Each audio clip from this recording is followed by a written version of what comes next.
Yeah, the statewide prosecutor, they've got to take away from their jobs of prosecuting people in other counties, white collar, all sorts of things, because they've got to come down to Manatee County to prosecute these cases. There was a case recently that the statewide prosecutor in Sarasota County went after one of the gang leaders, no question about it. And I happened to be there when the verdict came back, and they came back guilty of the RICO, violating the RICO statute, and he got banged with like 30 years, which sounded great. Well, then I asked, well, what are the predicate?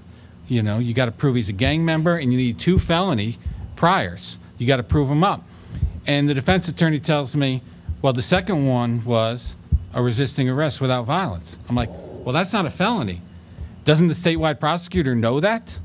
And sure enough, he got 30 years. He's in prison. The appellate court reversed it and dismissed the case. And he's back out on the street. That's why we need somebody local.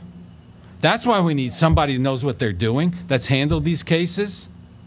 And that's a big problem. If we need to bring somebody up from Miami who's actually done a lot of these cases, tell you what, when I become state attorney, I'm going to put an advertisement.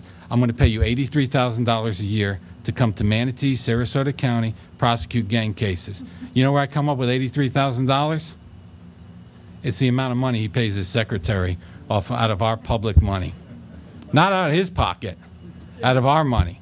He says they don't have enough money for white collar, for gangs.